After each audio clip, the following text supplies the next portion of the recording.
Baik, Assalamualaikum warahmatullahi wabarakatuh. Waalaikumsalam warahmatullahi wabarakatuh. Baik, selamat siang teman-teman semua. Hari ini adalah pertemuan yang ketiga atau pertemuan yang terakhir ya di mata kuliah saya. Jadi siang hari ini saya akan menyampaikan tentang keperawatan perioperatif ya, keperawatan perioperatif. Baik, tujuan belajar hari ini adalah yang pertama memahami konsep dasar keperawatan perioperatif ya. Kemudian yang kedua memahami konsep dasar pembedahan atau tindakan operasi.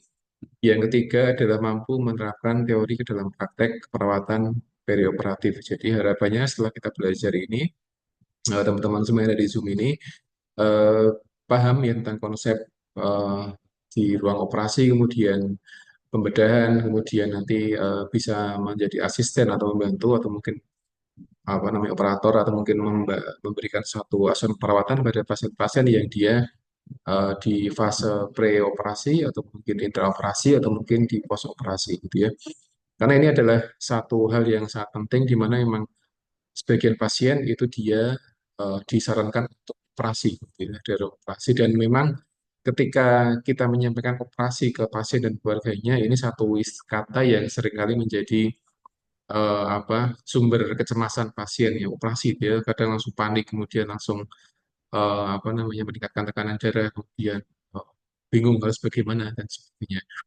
Tapi secara prinsip ketika kita memberikan satu rekomendasi operasi berarti memang itu solusi di antara beberapa solusi yang ada ya. Jadi ada beberapa kondisi di mana pasien memang dia disarankan untuk operasi, ada yang memang belum disarankan untuk operasi. Gitu ya. Misalkan pada kasus apendisitis itu sebagian pasien ketika masih belum begitu tinggi skala nyerinya itu tidak disarankan untuk operasi dan ketika mungkin peradangannya belum begitu meluas atau mungkin masih hanya gejala saja ya ketika dibuktikan dengan USG masih negatif itu masih tidak diberikan saran rekomendasi untuk operasi tapi ketika sudah inflamasi kemudian sudah mungkin ada perforasi itu akan sangat-sangat berikan rekomendasi untuk operasi bahkan wajib operasi itu untuk lebih meningkatkan kualitas hidup dari pasiennya gitu. Nah, pembedahan teman-teman. Jadi ketika kita diskusi terkait dengan operatif berarti identik dengan pembedahan nah, gitu ya. Nah, pembedahan ini kalau kita lihat dari indikasinya ada lima. Jadi ada yang namanya biopsi atau laparotomi eksplorasi. Nah, eh, tahap yang pertama ini atau indikasi yang pertama ini biasanya digunakan untuk mendeteksi kira-kira ada sebab lain apa yang membuat pasien dia sakit tertentu gitu ya. Nah, biopsi contohnya misalkan biopsi sumsum tulang belakang gitu atau sumsum tulang biasanya menggunakan satu metode dan jarum tapi jarumnya dia ada dalam bentuk logam kemudian dia menembus tulang dan dia mengambil sampel dari sumsum tulang yang ada di dalam tulang gitu.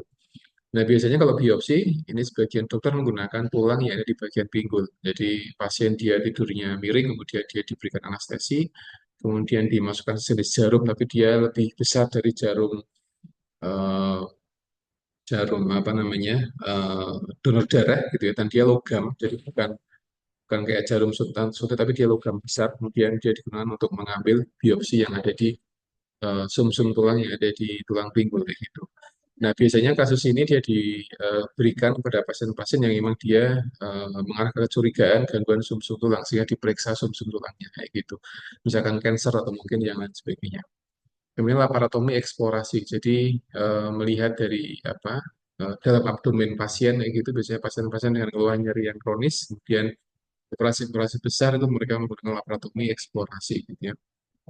Nah, yang kedua adalah eksisi tumor atau mengangkat apendik yang mengalami inflamasi. Jadi ini kuratif. Yang pertama tujuannya untuk mendiagnosa atau menegakkan diagnosa. Tapi kalau yang kedua adalah dia untuk pengobatan atau mengatasi gejala yang dialami oleh pasien ya, gitu ya. Karena dia kuratif istilahnya. Nah, contohnya ada eksisi tumor ya, gitu. Nah, ini contoh dari kuratif. Jadi misalkan ada di tangan ada tumornya atau mungkin di bagian tengkuk sini ada tumornya, maka dia diberikan satu tindakan kuratif atau pengobatan atau menghilangkan keluhan atau gejala yang dialami oleh pasien gitu ya. Nah, yang ketiga adalah reparatif ini adalah memperbaiki. Jadi misalkan ada pasien-pasien yang dia memang kecelakaan kemudian ada beberapa integumen yang dia rusak, nah kemudian dia direparasi atau diperbaiki dari beberapa luka yang dia rusak dan dia ada di beberapa tempat yang ada di tubuh si pasien tadi gitu ya. Dan sifatnya adalah reparatif. Jadi dia selain sifatnya kuratif, dia juga sifatnya juga reparatif. Jadi memperbaiki kondisi yang memang pada pasien dan dia dikembalikan seperti kondisi semula gitu ya. Meskipun kadang di sebagian kasus yaitu pasien-pasien yang memang dia operasi atau pos kecelakaan biasanya dia ada bekas di bagian yang dia terkena injury gitu ya.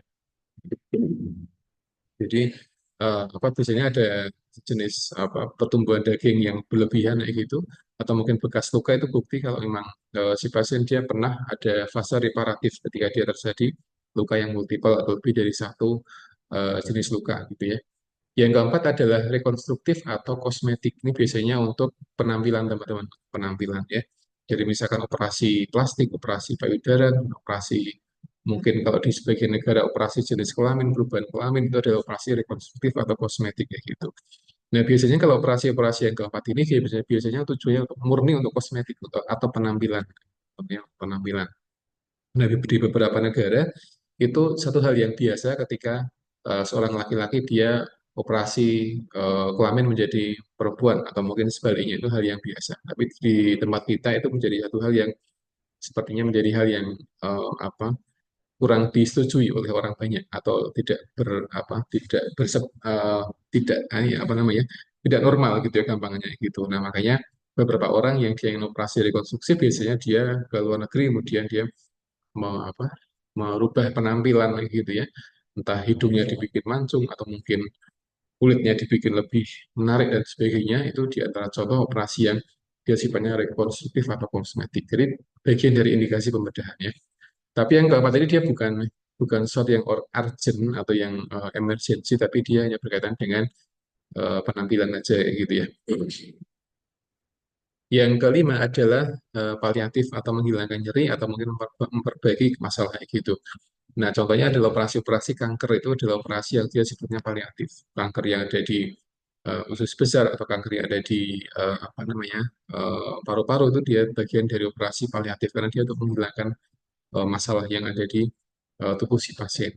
Nah, paliatif ini dia identik atau dia hampir sama dengan yang kuratif. Cuman paliatif dia biasanya fokusnya pada pasien-pasien yang dia memang ada di fase terminal atau penyakit-penyakit yang dia memang sudah ada di level yang advance, gitu. Level yang sudah stadium lanjut, sudah metastasis pada penyakit kanker misalnya, gitu ya. Tapi kalau yang kuratif biasanya dia digunakan pada pasien-pasien yang dia memang eh, yang belum masuk di fase paliatif, dia masih bisa dioperasi, kemudian dia bisa hidup normal seperti biasa. Tapi ketika masuk di fase paliatif, biasanya ini pasiennya dia ada di fase advance, stadium lanjut, sehingga dia memang membutuhkan operasi, kemudian dia butuh satu support dari keluarga dan sebagainya, support spiritual dan sebagainya. Ini menjadi satu hal yang sangat-sangat dibutuhkan oleh pasien yang ada di fase paliatif kayak gitu ya. Tidak semua operasi yang ada di ruang operasi itu dia adalah sifatnya paliatif, tapi kadang ada yang diagnostik, kadang ada yang kuratif, kadang ada yang reparatif, kadang ada yang juga rekonstruktif kayak gitu. Nah, makanya teman-teman ketika ada di ruang operasi, ketika melihat operasi, itu kita bisa langsung mengetahui ini kira-kira tujuannya atau indikasinya apa. Kadang ada yang diagnostik, ada yang dia kuratif, dan ini yang paling banyak kuratif kayak gitu. Operasi usus usus buntu atau eksisi tumor atau eksisi kanker dan sebagainya. Atau mungkin yang dia reparatif atau mungkin tujuan kosmetik. Jadi kalau kita di ruang operasi biasanya nggak jauh-jauh dari 5 indikasi ini, gitu ya. Kemudian yang berikutnya, ini contoh teman-teman laparoskopi seperti ini kurang lebih ya. Jadi laparoskopi, jadi dokter tidak membuka secara lebar abdomen pasien, tapi dia hanya dimasukkan beberapa alat ya yang ada di abdomen tiga alat biasanya. Jadi satu kamera, satu pemotong insiden, dan itu biasanya dia untuk suction atau mungkin pengambilan cairan atau darah yang dia ada di daerah abdomen yang dioperasi ya, gitu ya. Nah seperti ini. Ini contoh dari pelvic laparoskopi ya, gitu ya. Jadi laparoskopi. Jadi dia melihat isi abdomen, kemudian melihat gejalanya di mana, kemudian dia mengambil beberapa penyebab patologis yang dia memang disinyalir menjadi sumber ketidaknyamanan pasien, ya, gitu ya, laparoskopi. Nah, ada yang seperti ini adalah appendicitis ya. Ini post APP seperti ini ya.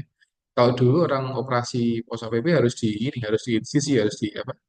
Dibuka abdomennya, tapi sekarang sudah menggunakan laparoskopi. Jadi hanya beberapa titik lubang saja yang apa? Yang dimasuki alat sehingga dia hanya ada yang memotong, ada yang jepit, ada yang apa namanya kamera gitu ya untuk melihat di mana letak appendiknya.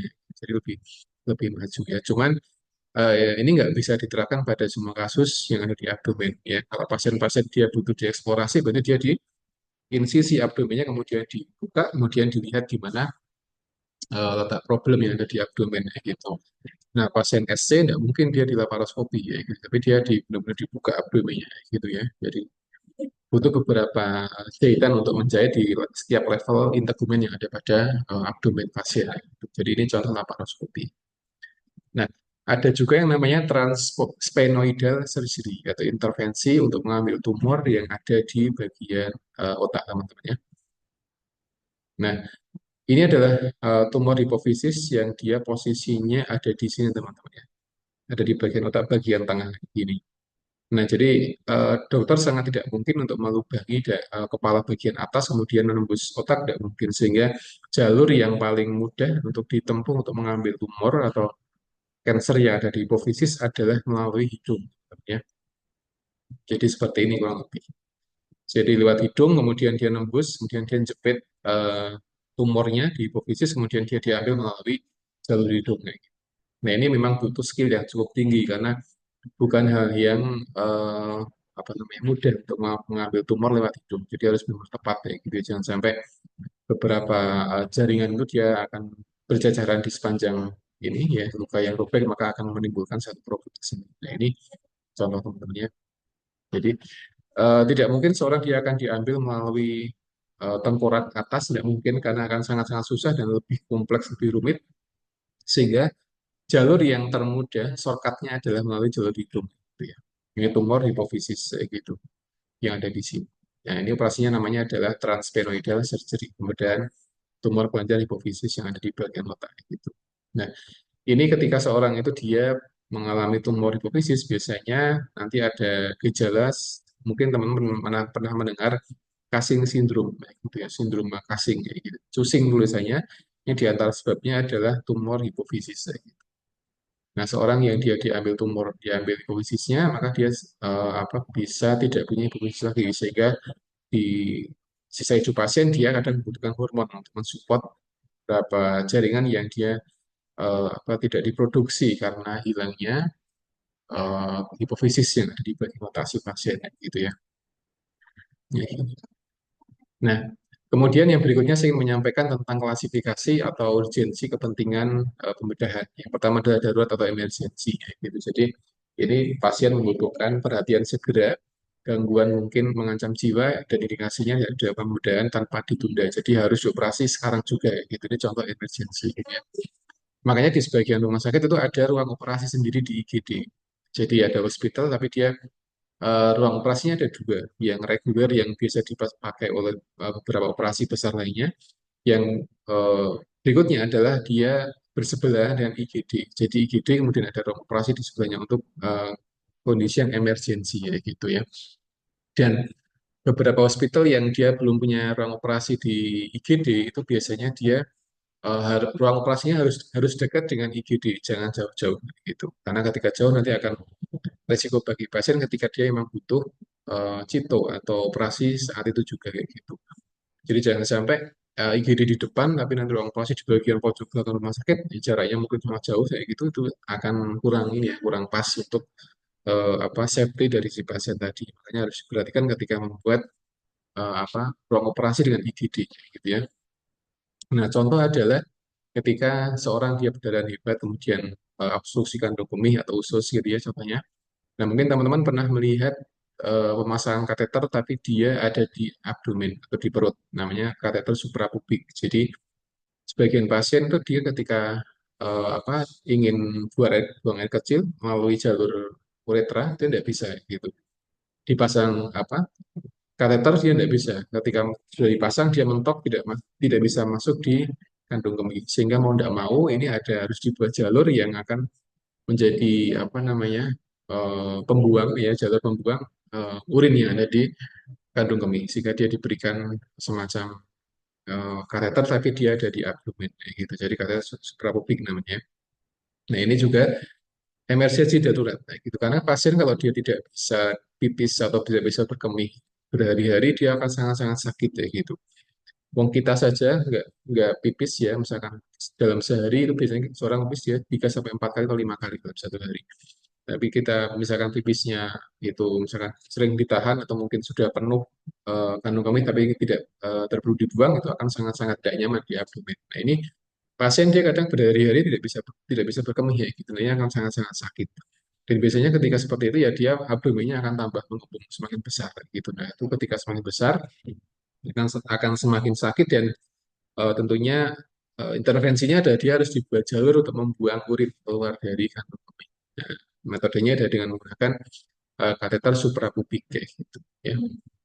Nah, ini ada emergensi, jadi harus dilakukan saat itu juga, nggak boleh ditunda. Memang pasien akan semakin sakit, semakin tidak nyaman, dan pasti akan membuat sangat-sangat tidak nyaman ya. Kita saja nahan pipis berapa menit saja sudah sangat tidak nyaman. Apalagi kalau pasien yang dia sakit berhari-hari tidak pipis, itu akan menjadi semakin tidak nyaman gitu ya. Nah, yang berikutnya adalah fraktur tulang tengkorak ini juga butuh emergensi, butuh apa intervensi segera. Jadi harus apa namanya diatasi dengan kondisi yang benar-benar harus saat itu juga ya. Kemudian luka tembak atau luka tusuk ini juga harus segera ditutup kayak gitu ya. Luka tembak karena ada proyektil yang dia nutup, yang dia ada di tubuh si pasien sehingga harus dikeluarkan. Kalau dia nanti jadi benda asing dan jadi infeksi dan bisa merusak beberapa organ yang ada di dalam tubuh si pasien ya. Kalau dia memang ketembak di bagian abdomen, nanti ketika tidak diambil proyektil, dia nanti akan jadi infeksi dan akan menjadi semakin parah lukanya, sehingga harus segera diambil saat itu juga atau emergensi ya. Luka tusuk juga sama teman-teman. Jadi ketika seorang dia mungkin tawuran berantem kena tusuk gitu ya, dia harus segera dibawa ke rumah sakit untuk ditutup lukanya gitu ya. Jadi ya dokter harus mengeksplorasi ini bagian dalam abdomen itu yang kena bagian mana saja sehingga harus segera dihentikan berdarah. Jadi jangan sampai ketika seorang dia kena tusuk kemudian langsung tutup di bagian itu kemudian bagian luar itu malah tidak benar kenapa karena nanti bisa jadi organ dalam si pasien ada yang rusak sehingga malah ada bleeding di bagian dalam abdomen. Jadi semakin menimbulkan satu kondisi yang tidak bagus bagi abdomen pasien sehingga butuh dieksplorasi dilihat ini bagian mana aja yang kena ususnya atau mungkin ginjalnya atau mungkin yang lain itu perlu dilihat sehingga ketika ada bleeding harus dihentikan dulu kemudian baru ditutup integumen di bagian abdomen si pasien tadi tidak langsung main tutup di bagian tapi harus dilihat dieksplorasi dulu di bagian dalam abdomen si pasien tadi gitu. Kemudian luka bakar yang sangat luas ini juga harus segera diatasi teman-teman ya apalagi sekarang di berita sering tuh hampir tiap hari ada kebakaran gitu ya pasien-pasien yang dengan luka bakar di atas 50% ya harus harus segera dibawa ke rumah sakit kemudian diberikan treatment yang itu wajib harus diberikan juga tidak boleh ditunda-tunda ya. Jadi ini yang pertama, jadi emergency, jadi harus dilakukan saat itu juga. Kemudian yang kedua adalah urgent. Nah, urgent ini definisinya adalah pasien membutuhkan perhatian segera, pembedahan dapat dilakukan dalam waktu 24 sampai 30 jam. Jadi misalkan ISK, kemudian batu ginjal atau mungkin batu pada uretra. Jadi ini sifatnya adalah tidak wajib, tidak harus langsung dikerjakan, tapi bisa ditunda dalam waktu sehari atau mungkin 1,5 hari ya, gitu ya. ISK itu dia masih bisa masih bisa ditunda operasinya. Misalkan sekarang pasien masuk ke hospital, kemudian besoknya operasi itu masih bisa ya, masih bisa ditunda ya, gitu ya, karena dia sebenarnya urgent gitu. Nah makanya perawat atau dokter harus harus bisa memilih mana yang emergency, mana yang urgent sehingga tidak membuat pasien semakin tidak nyaman dengan kondisi sakitnya gitu ya. Pasien masuk IGD itu harus segera dipilih mana yang urgent ditangani, mana yang dia emergency. Jadi beda antara emergency dengan urgent. Emergency dia harus dilakukan saat itu juga gitu. Misal orang sesak nafas dia harus langsung diberikan alat bantu oksigen, tidak bisa ditunda gitu ya. Misalkan orang teman-teman jaga IGD kemudian ada pasien sesak nafas maka ya langsung diberikan apa namanya kan lunasal atau binasal gitu ya. Jadi tidak boleh ditunda. Misalkan, oh ya Bu nanti atau besok aja ya ngasih alat bantu nafas saya. Wah, ketika bilang besok ya pas pasien akan tambah tambah sesak nafas karena dia levelnya adalah emergency bukan urgent nah, gitu.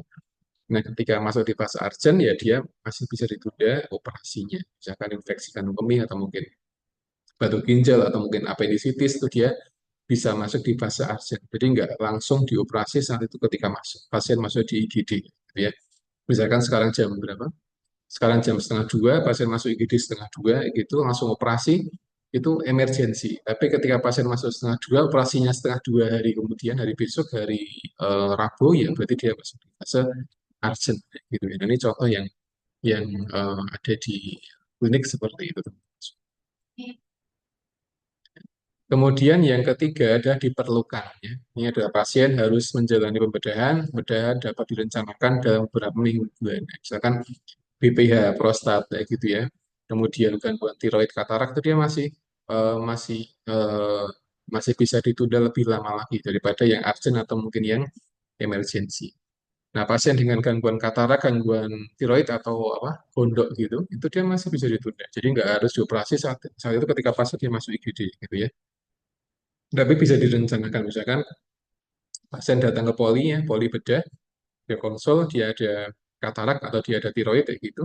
Ya, biasanya dia dokter akan memberikan tawaran kepada pasien yang akan dioperasi kapan. Karena ini kondisinya bukan kondisi yang emergensi atau kondisi yang dia urgent. Sehingga kadang pasien diminta untuk pulang dulu, kemudian nanti hari seminggu berikutnya atau mungkin 3 atau 4 hari dia datang ke rumah sakit, kemudian dia rawat inap, kemudian dia bisa langsung operasi. Jadi ini beberapa kasus yang dia bisa dikatakan agak ringan, agak ringan. Tapi sekalipun agak ringan, tetap dia apa ada indikasi dia operasi ya, gitu. Ya, jadi seringan-ringannya operasi tetap itu satu hal yang nggak nyaman buat pasien ya, gitu.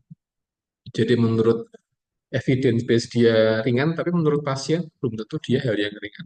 Jadi kadang mengkhawatirkan. Gitu ya. Makanya harus diatasi apa namanya secepat mungkin. Maksudnya dalam waktu yang ditentukan dari apa hospital atau rumah sakitnya, gitu ya. Kemudian yang keempat adalah elektif. Nah, ini adalah pasien harus dioperasi ketika diperlukan. Bila tidak dilakukan bedahan, maka tidak terlalu membahayakan. Misalkan hernia, atau mungkin perbaikan vaginal, atau mungkin perbaikan skar atau bekas luka yang tidak bagus, itu atau mungkin sifatnya adalah apa namanya perbaikan atau rekonstruksi, maka ini juga tidak sifatnya tidak harus langsung dikerjakan, tapi bisa ditunda. Di pasien harus dioperasi ketika diperlukan aja. Kalau nggak perlu berarti tidak perlu dioperasi. Gitu ya. Jadi kadang tergantung dari kondisi si pasien tadi. Ya, gitu. Kadang pasien dia minta operasi ya berarti dioperasi. Tapi biasanya ketika pasien minta operasi hari ini, biasanya nanti dia harus menunggu sekian lama, beberapa hari atau berapa mungkin sehari dia nginep dulu, kemudian hari berikutnya atau 2 hari berikutnya dia baru bisa dioperasi gitu ya. Jadi ini contoh beberapa kasus hernia sederhana itu kadang bisa dikembalikan ketika apa pasien dia dialih baringkan, misalkan diposisikan tendon blok itu dia contoh ketika mengatasi hernia sederhana. Tapi ketika hernianya itu dia hernia yang sudah cukup mengganggu ya, apalagi hernia skrotalis kayak gitu, yang di skrotum sampai besar kayak gitu, itu harus dioperasi teman-temannya karena dia isinya usus kayak gitu. Jadi ketika pasien dia makan itu akan semakin semakin besar hernianya sehingga akan sangat-sangat mengganggu. Nah, itu yang bisa dimasuk di fase yang apa urgent bisa kalau hernia. Tapi ketika dia ada hernia sederhana ini elektif. Jadi kalau memang diperlukan ya dioperasi, kalau enggak ya mungkin tidak dioperasi gitu ya. Yang berikutnya mungkin adalah kista teman-teman ya. Kista itu juga bisa masuk di elektif teman-teman. Kista ketika dia di bawah sekian gram, itu dokter Hopkins biasanya tidak rekomendasi untuk operasi. Misalkan baru 3 gram atau 4 gram biasanya tidak dioperasi. Tapi ketika sudah di atas 6 atau mungkin 8 itu kadang apa namanya diminta untuk operasi gitu ya. Karena beberapa orang yang dia ada kistanya itu menjadi agak susah untuk hamil, sehingga itu menjadi satu problem tersendiri. Ya, tapi ada beberapa orang yang dia ada kista itu dia masih bisa hamil kayak gitu. Nah, ini makanya dia bisa masuk di kategori yang elektif kayak gitu. Jadi ketika ada diperlukan ya tidak usah dulu. Biasanya dokter juga tidak mau kalau kistanya dia kecil, sehingga apa namanya dia juga punya pertimbangan, punya satu riset gitu ya. Kalau kista kecil, kista ukuran segini ya masih banyak orang yang masih bisa dengan kista segini. Jadi harus harus hati-hati ya gitu ya. Ini elektif teman-teman. Yang berikutnya adalah pilihan. Ini ada keputusan dilakukan pembedahan diserahkan sepenuhnya kepada pasien. Indikasi pembedahan merupakan pilihan pribadi dan biasanya berkaitan dengan estetika atau kosmetik. Ini adalah tadi saya sampaikan di awal yang berkaitan dengan kosmetik atau penampilan. Jadi dia pilihan gitu ya. Jadi dia bebas kapan saja mau operasi gitu. Asalkan dia punya punya uang untuk membayar operasinya tadi kayak gitu. Misalkan sebagian orang dia operasi plastik di luar negeri dan sebagainya, dia operasi macam-macam gitu ya yang ada di Indonesia gitu ya, operasi nambah daging, operasi dan sebagainya gitu ya yang apa namanya merubah penampilan seseorang itu di tempat kita saya kira sangat-sangat banyak ya. Jadi mereka kadang ke luar negeri ke negara tertentu yang memang di sana memang lebih lengkap ya peralatannya sehingga dia ke sana kemudian memberikan satu menyampaikan keluhannya dan dia dioperasi dan pulang ke Indonesia dalam keadaan sudah berubah penampilan gitu ya ini contoh. Jadi dia pilihan sifatnya bukan bukan emergency, bukan urgent, bukan elektif tapi dia eh, kategori pilihan gitu ya. Keluhan fisik, keluhan yang berkaitan dengan nyeri itu biasanya nggak ada. Dia hanya ngeluh berkaitan dengan penampilan yang benar kurang atau mungkin penampilan yang bagaimana sehingga dia minta untuk diperbaiki ya di operasi kosmetik, operasi bedah plastik kayak gitu dan sebagainya ya. Nah, contoh mungkin pasien-pasien yang obesitas teman-teman mungkin pernah melihat juga di TV gitu ya. Jadi ada pasien obesitas yang gemuknya luar biasa. Itu dia sudah berhasil diet, tapi ketika sudah diet kulitnya masih ini, masih enggak masih banyak yang bahasa Jawanya ngelewer ya, banyak yang ngelewer dan jadi tidak bagus ya gitu. Nah, itu biasanya mereka sudah dioperasi. Ini pun juga sifatnya dia pilihan, nah, pilihan ya. Jadi beberapa pasien-pasien yang dia sudah sukses dietnya gitu, yang tadinya berat badannya sampai 200-300 kilogram gitu, kemudian dia diet ketat berhasil, ya tapi tadi ya integumenya dia tidak bisa kembali seperti semua lagi. Biasanya ada yang masih melebar-melebar di abdomen di bagian tangan bagian dalam di sini itu biasanya ada yang kayak gitu. Nah ini solusinya ada dioperasi ya gitu dihilangkan kayak gitu ya. Nah karena integumen kita ketika dia sudah terlanjur melar terlalu lebar dia kembali ke seperti semula dia akan sangat-sangat susah. Makanya ketika kita melihat pasien-pasien yang gemuknya luar biasa, gemuknya mohon maaf 150 kilogram atau hampir 200 gram beratnya kilogram ya itu integumennya akan elastiknya akan semakin lebar. Nah, ketika pasien dia BB-nya turun jadi 100 kilo, maka akan susah kembali seperti semula lagi. Ya. Sekalipun dia usianya masih masih muda. Jadi banyak anak-anak muda yang dia obesitasnya luar biasa, tapi dia diet ketat dan berhasil kayak gitu. Dan integumennya dia masih kayak gitu, ngelewer-ngelewer kayak gitu. Jadi apa? Mungkin teman-teman juga pernah lihat ya di TikTok, di Instagram, di televisi yang sering diliput kayak gitu beberapa pasien yang dia sukses diet itu ya tadi sisa sisa integumennya dia masih melebar sehingga harus dioperasi ya gitu. Tapi kalau misalnya obesitasnya tidak tidak sampai ratusan kilogram kayak gitu ketika dia sukses diet ya biasanya tidak akan seperti itu integumennya karena dia masih bisa kembali seperti semula gitu. Dan itu sudah banyak pasien-pasien yang dia sukses diet gitu. Jadi tadinya beratnya mungkin 100 kilogram kemudian dia olahraga ketat lari jaga makan dan sebagainya kayak gitu dan dia bisa bisa turunnya bisa puluhan kilogram sampai 70 atau mungkin 75 dan sebagainya tergantung dari target dari masing-masing orang kayak gitu tapi secara prinsip ketika seorang dia eh, obesitas ya atau overweight kayak gitu dan sampai ratusan kilogram beratnya gitu dan dia sukses diet sampai di bawah 100 berat badannya itu sudah bisa dipastikan kalau integumennya tidak akan kembali seperti semula lagi. Dia pasti akan melewet dan dia beberapa nakes memberikan rekomendasi kalau dia ya harus supaya lebih rapi ya harus dioperasi ya gitu ya. Walaupun pakai olahraga beban itu akan butuh waktu yang sangat-sangat lama dan terkadang pasien itu kadang punya sifat jenuh, bosan sehingga malah tidak sukses gitu, tidak berhasil. Sehingga jalur yang paling mudah adalah bisa dengan dioperasi dan dirapikan dengan operasi ya gitu. Ketika memang dia diet sukses dan sisa integumennya masih nggak rapi ya gitu ya, itu harus dirapikan dengan kosmetik atau operasi plastik ya, gitu. Nah, berikutnya adalah faktor risiko pembedaan. Jadi ada faktor yang minor, ada faktor yang mayor ya teman-teman semua. Jadi minor adalah menimbulkan trauma fisik yang minimal dengan resiko yang juga minim. Insisi atau sirkumsisi ya, ini juga apa kategori yang minor ya. Tapi kalau yang mayor adalah yang kebalikan minor, jadi dia menimbulkan satu efek samping yang atau mungkin komplikasi yang cukup lumayan. Misalkan histerektomi atau mungkin reseksi kolon, pemotongan usus besar karena kanker, biasanya namanya reseksi kolon, ya ini dia masuk di kategori yang mayor, jadi bukan yang minor. Jadi kalau teman-teman apa yang cowok biasanya yang sudah bisa hitam atau sirkumsisi ini ya kategori yang minor ya. Atau mengambil kutil, mengambil jaringan yang mengambil tumor di tegumen yang kecil ya gitu ya, insisi itu dia tergolong bedah yang minor ya. Dan tentunya sekalipun minor tetap harus dijaga sistem prinsip dari steril, jangan sampai tidak karena akan infeksi dan menjadi susah untuk sembuh banyak gitu ya. Nah, sirkumsisi pada pasien-pasien yang dia diabetes itu juga perlu hati-hati teman. Karena pasien DM itu ciri khasnya adalah ketika dia bleeding, berdarah, itu dia lama keringnya atau lama sembuh. Jadi ketika ada luka itu dia akan lama sembuhnya. Nah, itu namanya harus harus hati-hati. Nah, teman-teman ketika diberikan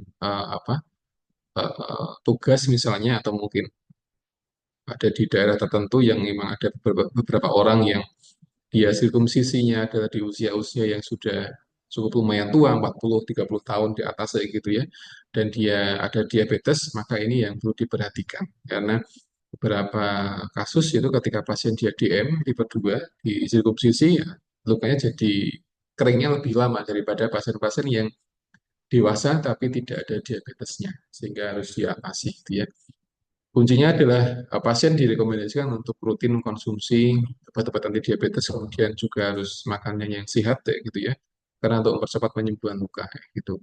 Karena kalau pasien DM tipe 2 sudah usia 40 tahun dan dia belum sirkumsisi, kemudian dia disirkumsisi, maka tentunya akan punya resiko yang cukup lumayan. Makanya harus hati-hati. Kemudian yang berikutnya adalah ini reseksi tadi yang saya sampaikan. Jadi resiko mayor adalah pemotongan usus besar. Nah ini kanker kolon biasanya di antara treatmentnya adalah dia dipotong ususnya, kemudian disambung lagi atau dibuat jalur di abdomen yang saya sampaikan kemarin. Jadi namanya stoma gitu ya. Nah kanker kolon biasanya dia diawali dari polip. Polip jadi di tonjolan ya, di tonjolan di sekitar jalur usus besar dan dia mengganggu pembukaan feses kayak gitu. Nah, seorang yang punya polipnya semakin besar otomatis akan konstipasi misalnya, konstipasi susah BAB gitu ya. Susah BAB dan biasanya akan semakin sakit di abdomen ketika ada pasien dia susah BAB gitu. Nah, polip ini muncul karena banyak sebabnya teman-teman. Jadi misalkan seorang yang dia terlalu sering konstipasi atau terlalu tinggi konsumsi makanan yang rendah serat sehingga ketika BAB dia harus mengajar itu dia bisa memicu polip yang ada di usus besar kayak gitu ya. Kemudian yang berikutnya adalah beberapa tipe makanan yang mohon maaf yang dibakar yang hitam, gosong hitam kayak gitu itu juga nggak bagus bagi apa sistem usus besar kayak gitu. Jadi teman-teman ketika beli makanan yang berbakaran itu dihindari makan yang dia terlalu hitam atau benar-benar hitam itu malah tidak bagus karena dia bisa memicu beberapa inflamasi yang ada di bagian dinding-dinding usus besar kayak gitu ya. Sehingga kalau kita makan berbakaran harus dibalancing dengan kita minum jus atau makan sayur-sayuran sehingga efek samping dari kebakarannya itu tidak begitu besar ketika masuk di bagian usus besar gitu ya, atau di pencernaan kita ya. Makanya disarankan kalau memang kita suka makanan yang bakar kayak gitu ya kita harus membalance-nya dengan mengkonsumsi makanan yang dia tinggi serat atau tinggi antioksidan gitu ya. Karena kalau kita hanya makan bakaran saja nasi sama nila bakar misalnya tanpa sayuran kayak gitu, itu mah kalau terlalu sering malah menjadi tidak bagus bagi pencernaan. Tapi ketika sekali dua kali mungkin tidak masalah. Karena tubuh kita dia punya yang namanya batas toleransi, teman-teman. Batas toleransi. Sehingga kalau kita makan kebakaran yang hitam gitu, mungkin kalau sekali dua kali mungkin tidak masalah. Tapi ketika keseringan kemudian kita tidak membalancing dengan makanan yang tinggi serat, tinggi antioksidan, maka akan mengganggu fungsi yang ada di kolon atau di bagian pencernaan, ya, ataupun di usus besar kayak gitu ya. Nah, makanya polip ini dia muncul bisa dari tadi ya saya sampaikan, jadi dari sering keseringan konstipasi, kemudian makanan yang tidak sehat itu dia bisa memicu polip kayak gitu ya. Nah, idealnya seorang itu ketika dia BAB dia tidak mengejan. Jadi dia di WC jongkok itu dia jongkok yang langsung keluar tanpa harus mengejan.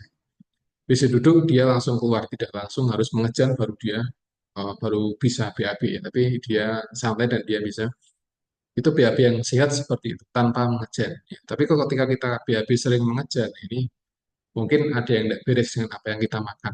Biasanya kayak gitu ya. Jadi makanannya tinggi kalori, rendah serat, kemudian kita juga jarang minum air putih, ya itu menjadi satu penyebab terjadinya konstipasi. Nah, konstipasi yang terlalu sering bisa memicu inflamasi sehingga bisa bikin polip dan kayak gini ya. Tidak bagus banget teman-teman. Ketika makan makanan yang tinggi kalori, tinggi rendah serat ya harus harus dibalancing dengan apa buah-buahan dan sebagainya gitu ya.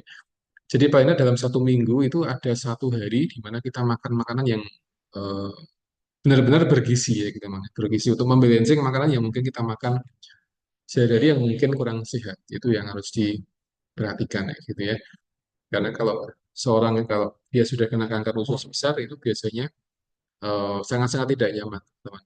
Saya pernah punya tetangga yang itu kena kanker ini dan dia jadi kurus badannya tadinya dia badannya normal ya gitu tapi setelah kena kanker usus besar karena harus dipotong ususnya dia jadi kurus badannya jadi kurus jadi ya menyesal gitu ya dengan pola hidup atau pola makan yang tidak bagus. Makanya selagi masih diberikan kesehatan ya kita harus benar-benar menjaganya dengan konsumsi makanan-makanan yang dia memang bisa menjaga kesehatan yang ada di usus besar gitu.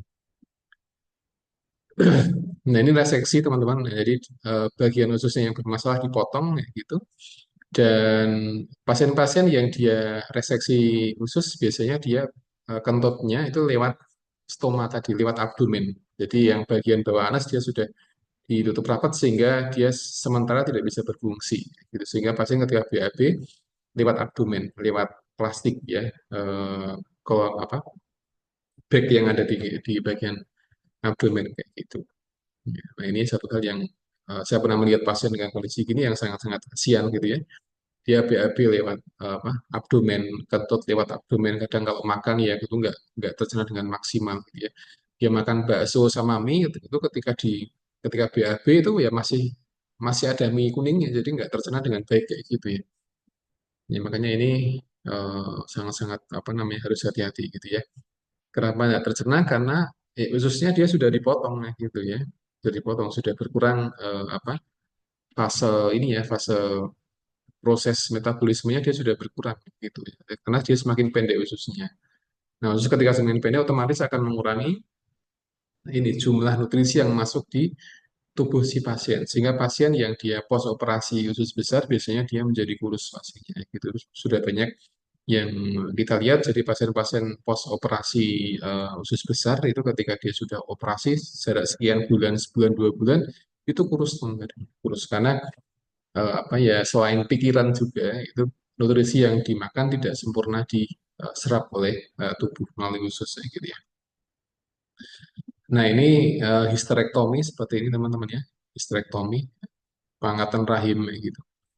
Kemudian kita masuk di fase perioperatif. Nah pasien-pasien yang ada di fase ini biasanya dia ada di ini apa namanya pengkajian ya dikaji dulu kemudian ada wawancara praoperatif kemudian menyiapkan pasien untuk anestesi dan sebagainya. Jadi ini fase sebelum pasien masuk di ruang operasi, biasanya ada di bangsal kayak gitu ya.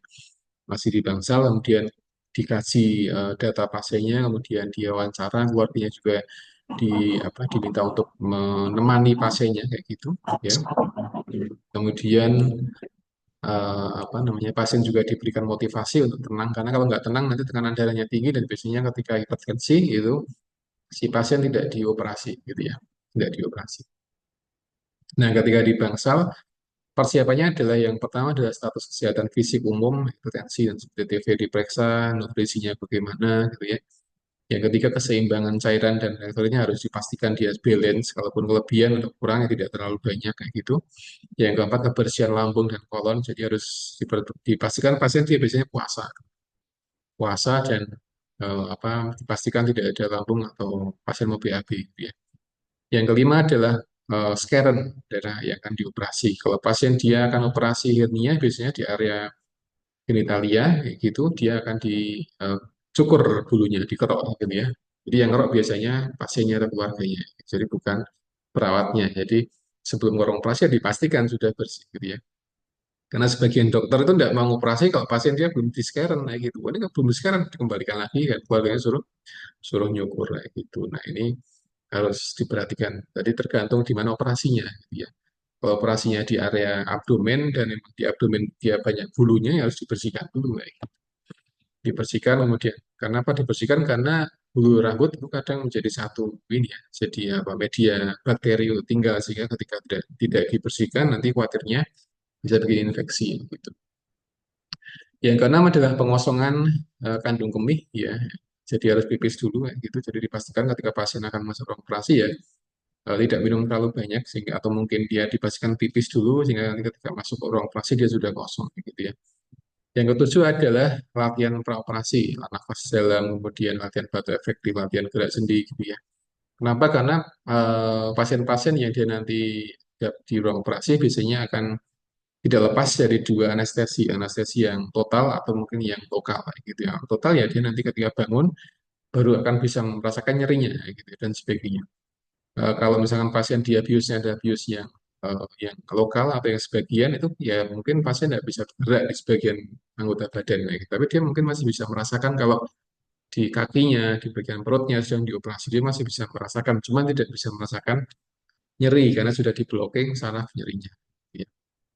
Nah makanya ketika nanti sudah mulai hilang efek dari anestesinya, pasti akan pelan-pelan merasakan nyeri pasiennya ya. Misalkan 1 jam, 2 jam, 3 jam setelah operasi itu pasti akan ngeluh nyeri sehingga butuh dilatih nafas dalam, dilatih apa namanya, bagaimana menghilangkan nyeri gitu ya. Atau mungkin latihan gerak sendi kalau pasien dia operasi fraktur kayak gitu ya, dan sebagainya. Nah, persiapan penunjang ini biasanya laboratorium, kemudian radiologi, ronsen, ya EKG ya, dan sebagainya untuk memeriksa beberapa kebutuhan sebelum masuk ruang operasi. EKG dipastikan pasien tidak ada penyimpangan gelombang EKG gitu ya, atau radiologi dipastikan dia aman. Nah, misalkan radiologi dari hasil ronsen abdomen, USG abdomen ini juga wajib dilampirkan ketika akan operasi di bagian abdomen. Nah, ini contohnya teman-teman ya. Tekanan darah juga harus dicek teman-teman karena sebagian pasien ketika masuk ruang operasi atau masih di bangsal, tadinya dia tidak tinggi tekanan darahnya, tapi ketika berapa jam atau beberapa menit sebelum masuk bangsal itu dia hipertensi. Nah, ini sebagian dokter tidak mengoperasi pasien yang dia masih hipertensi. Ditunggu dulu sampai sekian menit kemudian baru baru dioperasi ya gitu ya. Kemudian inform konsen, kemudian persiapan mental dan psikis pasiennya, mengkaji kecemasan dan pada pasien gitu ya, mengatasi kecemasan dan draping. Draping itu memakai baju operasi, gaun operasi, namanya draping. Gini ya. Kadang pasien pakai sendiri, kadang dipakaikan keluarganya. Jadi tergantung kondisi yang ada di bangsal pasien. Gitu. Nah, sekarang kita masuk ke fase intraoperatif atau fase di ruang operasi ya, gitu. Jadi ini fase dimulai ketika pasien masuk atau dipindah ke instalasi bedah dan berakhir saat pasien dipindahkan ke ruang pemulihan. Jadi ini ada beberapa informasi. Yang pertama adalah pemasangan intravena atau mungkin infus jika yang pasien belum dipasang infus. Gitu ya. Pemberian medikasi intravena, pemantauan fisiologis menyeluruh sepanjang prosedur pembedahan dan juga menjaga keselamatan pasien ini wajib. Jadi ini pada hal ini menjadi prinsip dalam keperawatan perioperatif ketika pasien dia sudah masuk di ruang operasi, belum di ini ya, belum dia baru di mungkin di ruang apa persiapan, belum di tempat operasinya, dipastikan infusnya lancar, kemudian medikasi sudah, kemudian TTV dia normal gitu ya, kemudian safety pasien kayak gitu, jadi bednya dipastikan apa berfungsi dengan baik kayak gitu ya. Kemudian eh, asepsis ruangan, jadi di sini nanti ada beberapa perawat ya, ada kamar bedah, ada alat bedah, ada semuanya ada di sana. Kemudian asepsis personal itu jadi teknik persiapan personal sebelum operasi gitu ya. Cuci tangan, pakai baju, kemudian pakai apa sarung tangan gitu ya. Jadi ini hal yang saya kira harus dikuasai oleh perawat. Jadi cuci tangan 7 langkah gitu. Kemudian menggunakan baju operasi ya, baju baju tindakan gitu. Kemudian gloving menggunakan sarung tangan ya, harus bisa. Gitu ya. Kemudian prinsip asepsis pasien, asepsis dari instrumen. Jadi ada banyak hal yang diperhatikan. Nah, secara umum ini kalau kita perhatikan adalah ruang operasi itu adalah ruang yang dia benar-benar asepsis, jadi benar-benar steril. Jadi ketika masuk sana harus benar-benar steril, cuci tangan sampai pergelangan, gitu, sampai apa, siku, kemudian memakai handscoon, kadang pakai baju operasi yang panjang, gitu ya, bonding yang panjang, gitu. Kadang sering kita perhatikan di ruang-ruang operasi, gitu ya. Nah, di sini ada beberapa fungsi perawat yang ada di ruang operasi. Yang pertama perawat sirkulasi, dia mengatur ruangan operasi ya. Kemudian memastikan kebersihan suhu dan sebagainya. Ini perawat sirkulasi. Yang kedua perawat scrub atau instrumen. Jadi dia melakukan desinfeksi area operasi dan draping pasien gitu. Nah, ketika pasien memang dia belum menggunakan baju operasi ya dia diminta pakai baju operasi. Kemudian desinfeksi menggunakan betadine biasanya di area abdomen, area kaki, di area mana aja yang akan dioperasi ya gitu. Kemudian mengatur meja steril, kemudian menyiapkan instrumen operasi ya gitu. Nah, makanya semua hal yang ada di ruang operasi dia sifatnya adalah apa asepsis, apalagi yang ada di dekat pasien atau di dekat dokternya biasanya dia sudah steril, sehingga kita tidak boleh sembarangan megang sesuatu kayak gitu ya. Nah, ketika megang itu dipastikan sudah pakai sarung tangan yang steril, jadi semuanya steril kayak gitu ya. Dan dia harus sering dipel, teman, harus sering dipel. Makanya ini tugas perawat sirkulasi adalah dia memastikan kalau semua apa ruangan dia berfungsi baik, baik itu lampunya, kemudian lantainya dan sebagainya, suhunya itu dia harus dipastikan dengan baik, teman, ya. Dan jangan sampai pasien dia hipotermi, jadi juga harus men-setting suhu AC-nya, gitu. Jadi jangan sampai pasien dia terlalu dingin dan malah hipotermi, malah jadi resiko, gitu ya. Nah, ini beberapa apa namanya eh, peran perawat ya. Nah, di beberapa tempat itu ada petugas cleaning service khusus ruang operasi. Jadi bukan perawat yang membersihkan yang ngepel enggak, tapi memang ada petugas khusus yang dia bukan nakes, yang dia memang membersihkan di area operasi ngepel dan sebagainya. Ya. Kemudian aktivitas perawatan ini adalah mengatur kondisi pasien, memasang alat grounding ke pasien, kemudian memberikan dukungan fisik dan psikologis pasien gitu ya. Kemudian memastikan apa namanya kesiapan peralatan kayak gitu. Ini keamanan pasien. Kemudian kedua monitoring fisiologi, balance cairan, memantau kondisi kardiovaskuler, kemudian DTV itu juga dicek semua di ruang operasi. Sehingga ini kerjanya kerja tim. Jadi perawat ya mungkin ada 3 atau 4, dokternya ada 2 atau 3 gitu ya, anestesi, bedah dan mungkin ada asisten koas atau mungkin residen ya gitu ketika di ruang operasi. Jadi kerja tim dan semua tim harus kompak dan harus ketika teman-teman diminta sudah bekerja ya lulus bekerja kemudian di ruang operasi jadi asisten dokter gitu di ruang operasi ya harus paham alat-alat yang dibutuhkan setiap operasi karena setiap operasi itu bisa jadi dia beda-beda instrumennya jadi harus hafal ya ketika dokter minta ini ya kita harus dalam waktu 1 detik harus langsung memberikan ke dokter jangan sampai pikir lama nanti dokternya bisa marah ya. Dan itu sering terjadi teman, sering terjadi jadi beberapa perawat-perawat yang apa baru masuk ruang operasi, baru training gitu ya, masuk ruang operasi, asisten dokter dan memang dia belum hafal ya, itu dokter minta sesuatu, itu lama dan jadi marah-marah, jadi menjadi tidak bagus, sehingga harus sat-set gitu ya, harus cepat cepat memberikan alat yang dibutuhkan ketika diperlukan gitu ya. Jadi saksen itu harus ready di ruang operasi ya. Gitu ya. Kemudian psikologis pasien juga dipantau, kita bisa memantau dari nadi pasien gitu memberikan dukungan emosional, dukungan apa namanya status emosi pasien, komunikasikan perubahan status pasien itu juga dicek di aspek psikologis pasien. Yang keempat adalah pengaturan dan koordinasi perawatan, jadi mengatur apa, safety, kemudian mempertahankan prinsip teknik aseptik gitu ya yang perlu dilakukan di operasi.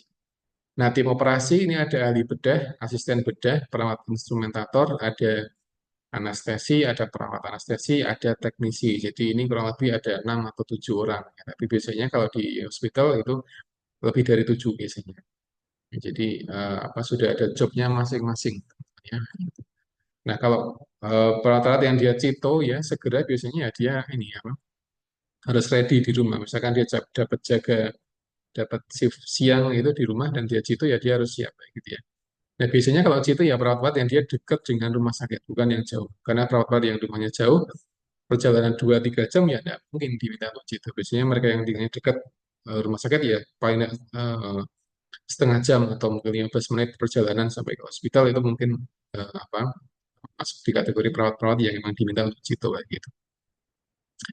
Nah ini gambaran ruang operasinya seperti ini nih hanya ilustrasi aja, ada dokternya, ada perawat sirkulernya, ada perawat scrubnya, ada tabel apa meja operasi, ada instrumen, ada anestesi, ada monitor dan sebagainya. Ini hal yang mungkin teman-teman akan saksikan atau yang mungkin teman-teman kalau kerja di ruang operasi akan bisa melihat ya praktek atau mungkin beberapa hal yang real ketika di ruang operasi. Jadi ada beberapa orang tim ya. Jadi kerja tim, jadi nggak mungkin dikerjakan sendiri. Nah, gitu. Nah, sekarang yang terakhir adalah keperawatan post operatif atau ketika pasien dia selesai operasi dan apa dimulai dengan masuknya pasien ke ruang apa pemulihan dan berakhir dengan evaluasi tindakan lanjut pada tatanan klinik atau di rumah. Gitu. Ini fase pasca operasi atau post operasi ya. Nah, ini biasanya ada beberapa hal yang perlu diperhatikan. Yang pertama adalah pengkajian efek agen anestesi. Kira-kira pasien dia masih terasa apa ya, biusnya enggak gitu. Biasanya ditanya sudah kentut belum kayak gitu ya. Kalau pasien dia di anestesi yang total kayak gitu atau mungkin yang lokal di area abdomen. Yang kedua adalah memantau fungsi TTV, mencegah komplikasi ya. Kemudian yang ketiga peningkatan penyembuhan pasien dan penyuluhan. Yang berikutnya adalah perujukan untuk penyembuhan dan rehabilitasi. Yang kelima adalah yang terakhir adalah rencana pemulangan pasien. Jadi ini 6 hal yang perlu kita lakukan ketika kita dari fase pasca operasi, pasien post operasi gitu ya. Post operasi hari pertama, hari kedua gitu. Kita cek efek dari biusnya, kemudian bagaimana lukanya, apakah rembes atau tidak, kita harus mengecek semua. Nah, ketika pasien ada di pos operasi hari ketiga, hari keempat, ya kita harus ngecek atau mengganti perban dulu sehingga pasien ketika pulang dia perbannya baru ya gitu ya. Dan keluarga pasien juga harus diajari ya, harus diajari bagaimana cara mengganti perban, bagaimana wound care dengan wound care yang minim ya, cuci membuka perban gitu, kemudian mencuci luka, nutup lagi itu keluarga harus diajari sehingga ketika di rumah itu dia bisa merawat si pasien tanpa harus datang ke rumah sakit kecuali memang ada kondisi tertentu yang memang butuh penanganan ekstra, misalkan di bekas jahitannya ada nanah pos itu kan kadang keluarga tidak tahu sehingga butuh dibawa ke rumah sakit untuk diatasi dan diberikan informasi ya, gitu. Nah, tahapannya ini ya, pindah pasien dari kamar operasi ke ruang pemulihan, kemudian ruang pemulihan ke ruang bangsal bedah itu, dicek jalan nafasnya, dicek oksigenasinya, saturasinya, gitu ya, dicek balance cairannya, kemudian dicek tentang aspek kenyamanan juga dari aspek risiko cedera dari pasiennya, gitu ya. Kemudian hal yang perlu dilakukan adalah terkait dengan anestesi adalah jenis bedahnya apa biasanya apa ketika lokal dia akan lebih cepat ini lebih cepat berkurang ya efek sampingnya jadi lebih cepat hilang.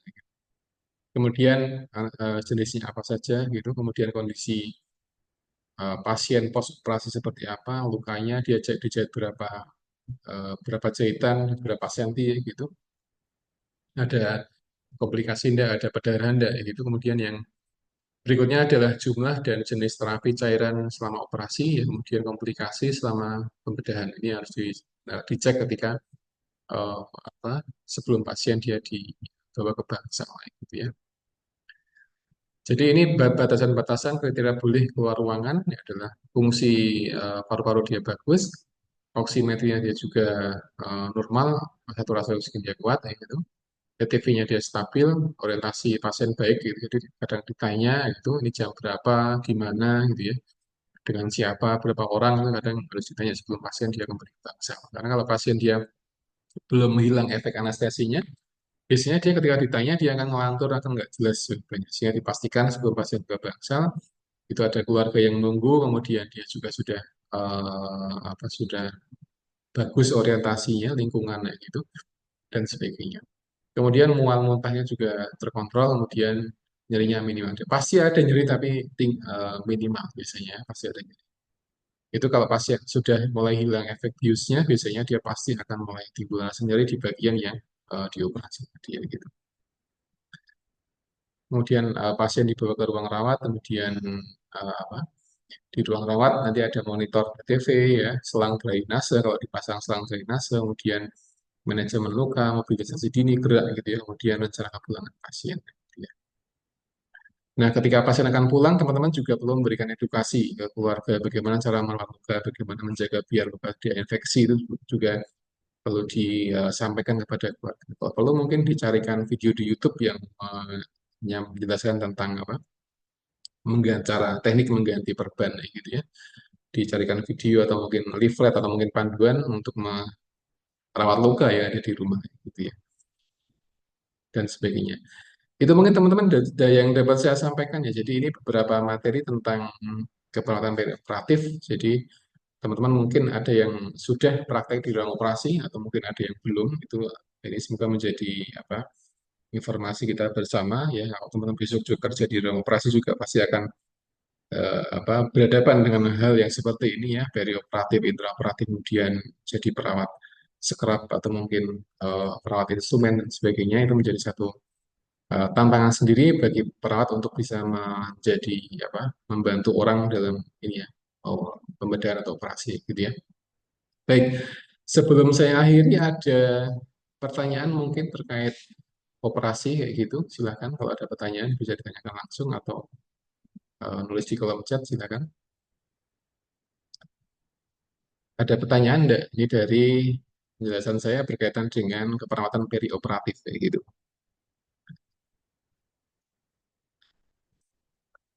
Gimana ada pertanyaan enggak? Sudah pada masuk di praktek ruang operasi belum ya, teman-teman ya? Ada yang udah, ada yang belum, Pak. Oh gitu ya, ya. Kalau yang sudah gimana pengalamannya ini? Pengalaman di ruang operasi? Observasi, observasi atau membantu apa ketika di ruang operasi teman-teman semua?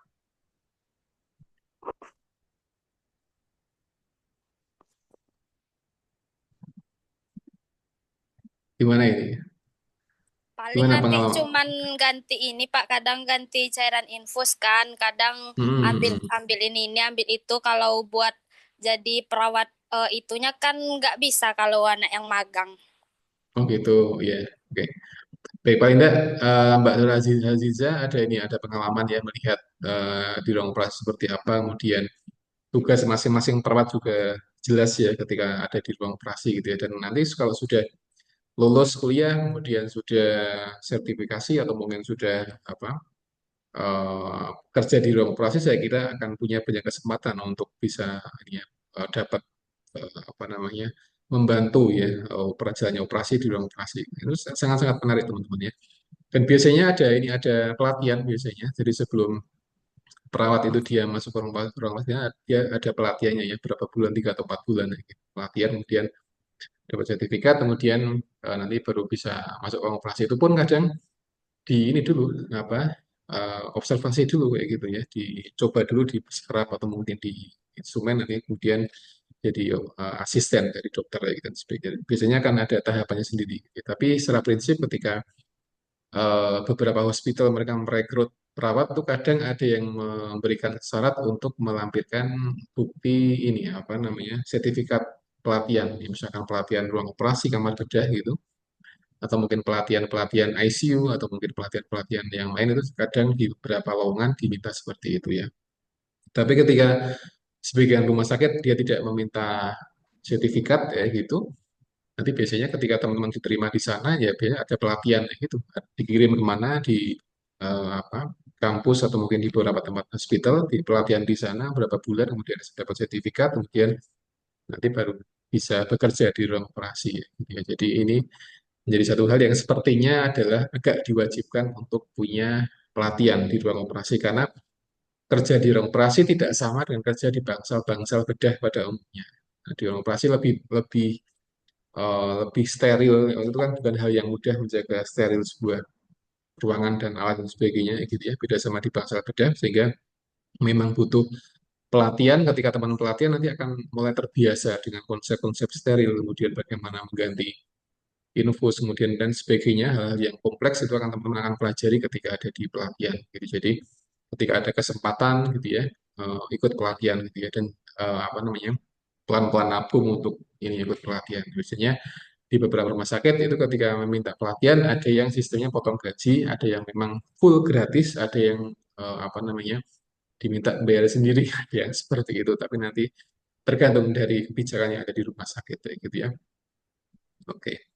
Dan beberapa teman-teman di Magelang ini ketika lulus kuliah, mereka kadang kerja seadanya dulu, nabung, kemudian dapat uang sekian juta, dia ikut pelatihan ICU, pelatihan kamar bedah gitu ya, sekian bulan baru mereka melamar kerja kayak gitu. Ada yang seperti itu. Tapi ada beberapa rumah sakit yang dia tidak mensyaratkan sertifikat pelatihan, ya jadi bisa diterima. Beberapa PNS juga tidak disarankan untuk melampirkan sertifikat. Tapi kalau punya ya alhamdulillah gitu ya, dan sebagainya. Itu mungkin teman-teman yang dapat saya sampaikan ya. Jadi ini pertemuan yang ketiga, pertemuan terakhir ini memang sengaja saya kebut 2 hari karena saya diberikan waktu 3 pertemuan. Kalau di tahun-tahun kemarin saya full 1 semester saya ngajar, jadi 16 hari pertemuan atau 15 itu saya yang ngisi. Tapi sekarang sepertinya dipadatkan sehingga saya hanya isi 3 pertemuan dan sisanya sepertinya dengan Bu Riana, misalnya atau Riani gitu ya. Oke. Begitu mungkin yang dapat saya sampaikan dan apa, saya mohon maaf kalau mungkin ada kekurangan dalam penyampaian ya gitu, dan ini saya nanti akan saya sampaikan untuk recording dan materinya ke Mbak Selvi nanti supaya bisa di-sharekan ke teman-teman semuanya. Dan yang belum presensi itu mohon untuk bisa segera presensi karena sore ini akan saya serahkan ke Pak Rito. Presensinya mungkin jam 4 jam setengah 5 gitu. Ya, teman-teman yang belum presensi diingatkan ya. Itu mungkin dari yang dapat saya sampaikan dan saya lagi terima kasih dan saya Assalamualaikum warahmatullahi wabarakatuh.